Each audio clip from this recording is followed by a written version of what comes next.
bien bonjour à tous les amis, c'est Map2Test. On se retrouve pour une nouvelle vidéo sur les robots tondeuses, donc plus précisément un Works Landroid WR167E. Donc ça va pas être une vidéo test, ça va plutôt être une vidéo retour d'expérience. Donc ça fait déjà il a déjà tourné pendant une saison, donc là il est en train d'entamer sa deuxième saison. Donc je vais vous parler des caractéristiques et puis voir est-ce que ça vous conviendrait pour votre jardin.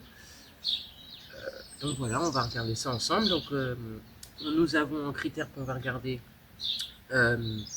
l'autonomie. Nous allons regarder la technologie Cut to Edge également. Nous allons regarder les pentes. Nous allons regarder la capacité de passer dans un endroit étroit. Puis voilà, donc je vous laisse ça découvrir dans la vidéo par la suite. Donc là nous allons commencer par le tour un peu du robot. Donc les caractéristiques un peu physiques et intérieures. Voilà, hein, donc on retrouve sur le robot, donc par ici nous avons le panneau de commande. Donc là il faut saisir le code PIN pour pouvoir accéder au bouton Start, donc pour lancer la tonte. Le bouton Retour à la station, le bouton Annuler ce qu'on voulait faire, ou le bouton Allumer éteindre. Donc ici nous avons une molette un peu pour entrer les chiffres ou se déplacer dans le menu. Donc on a juste à appuyer pour entrer le numéro. Ici nous avons la hauteur de coupe, donc de réglable de 60 mm, comme ça jusqu'à 30 mm. Donc 6 cm, 3 cm. Après on a des intervenants entre 5, 40. Donc nous avons un bon bouton stop. Ici nous avons le local de la batterie. Il faut appuyer, soulever. Très facile à enlever la batterie, donc on est sur une batterie de 20 volts, 4 ampères-heure. Assez simple, hein. Alors aussi c'est une batterie qui est compatible avec toute la gamme Works. Donc ça va être compatible avec par exemple les outils de jardin, débroussailleuses, taille-haie, etc. On retrouve ici un capteur de pluie, ici donc à deux broches, qui permet de, en fait quand l'eau vient entre les deux broches, ça vient faire un signal un peu, ce qui vient faire que le robot détecte qu'il pleut, donc il retourne à sa station automatiquement. Ici nous avons les broches de recharge qui sont amovibles, donc il vient rentrer sur le côté comme ça. Et puis voilà, après nous allons voir la technologie en dessous. Donc voilà un peu comment ça se présente. Donc nous avons bien sûr ici le plateau de coupe avec 3 lames amovibles. Donc le principe des lames, le but qu'elles soient amovibles, c'est par exemple si elles vont retrouver une branche, elles vont se replier comme ici pour éviter d'abîmer les lames. Donc ici nous avons une roue multidirectionnelle.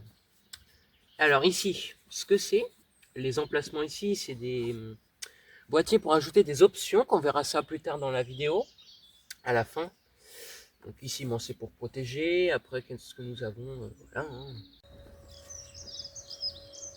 Donc là, nous avons le robot lancé en tonte. Donc, enfin là, c'est plutôt les bords qu'on est en train de regarder. Donc là, on voit la technologie Cut to Edge. Donc où il vient vraiment au bord,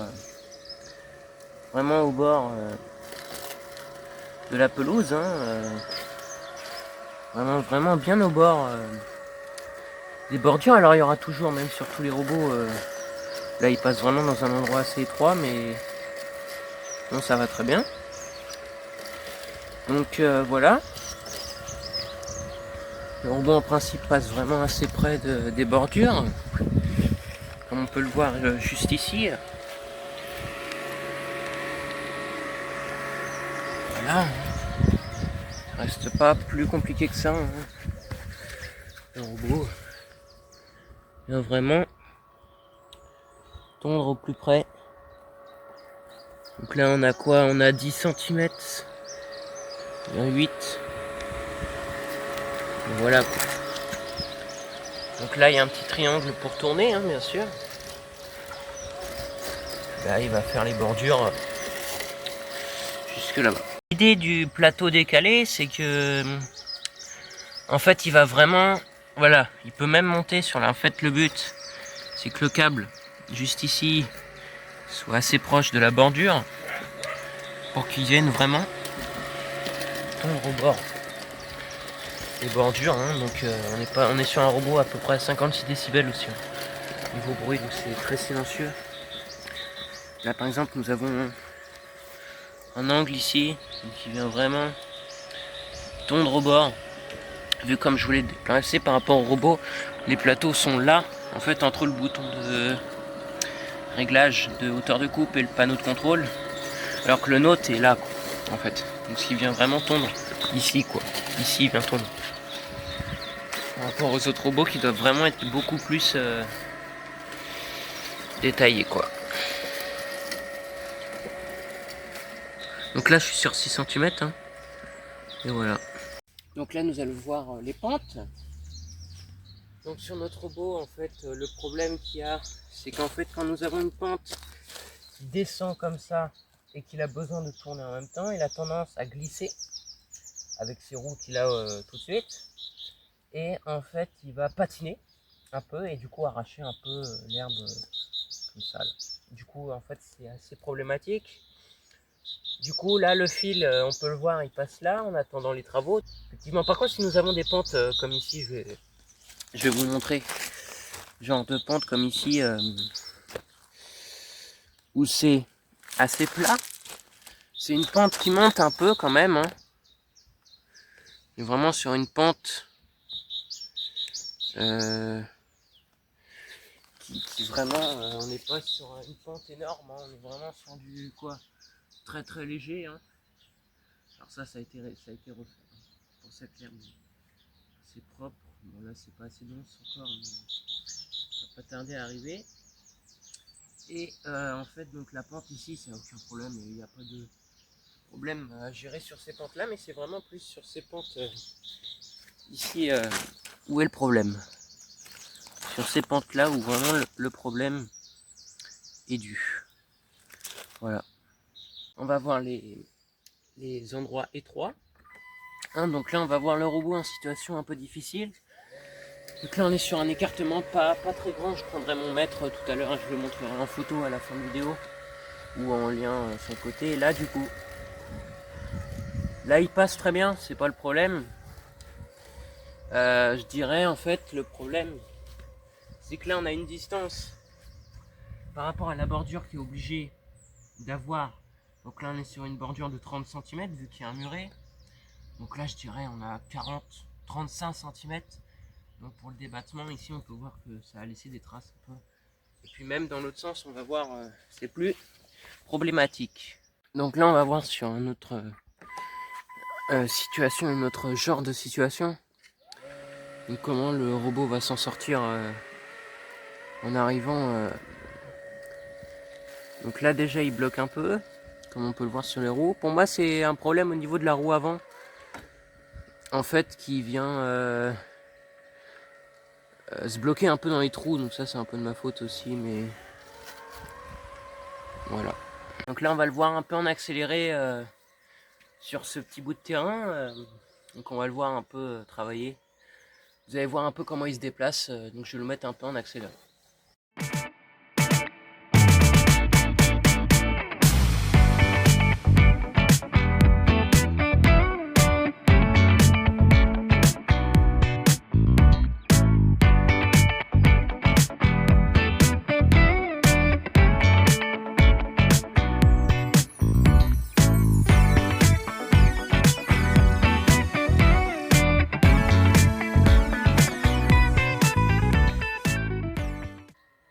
Alors je voulais faire une petite parenthèse aussi.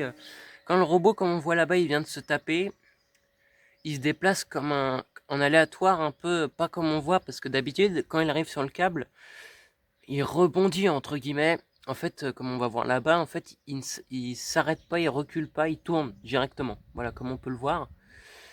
En fait, c'est un système de déplacement intelligent.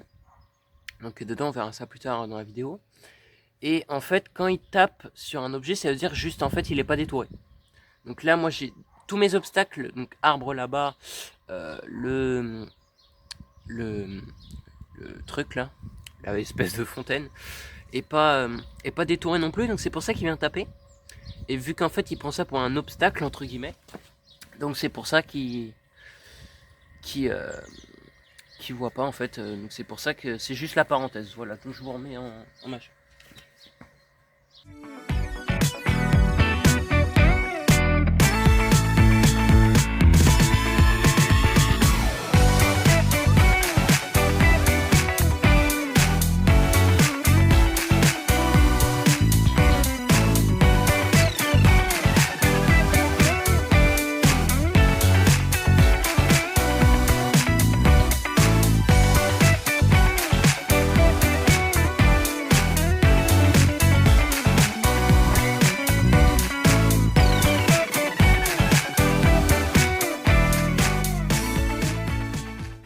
Donc nous voilà sur l'application, donc sur l'application de Works, donc plus esthétique qu'avant.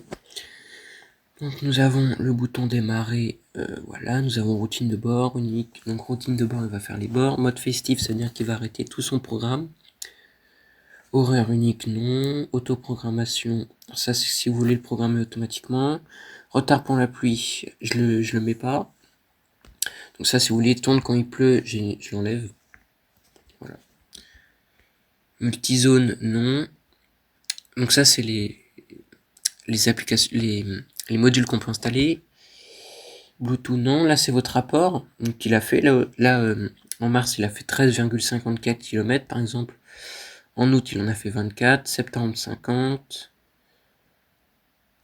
Octobre, 1 mètre, oui, parce que je l'ai pas. 87,71 en juillet.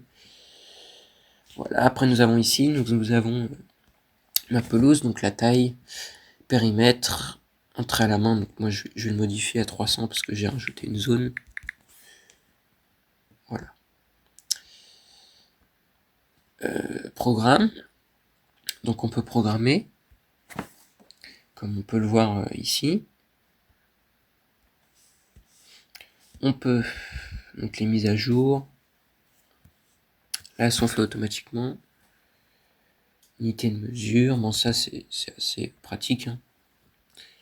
Après il n'y a pas trop de choses à dire, hein, vu que c'est... En fait c'est un truc filaire, donc il n'y a pas de...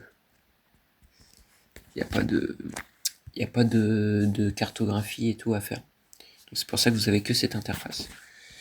Donc voilà. Voilà. Donc je vous dis à la prochaine hein, pour une nouvelle vidéo sur les robots tondeuses. Et puis voilà.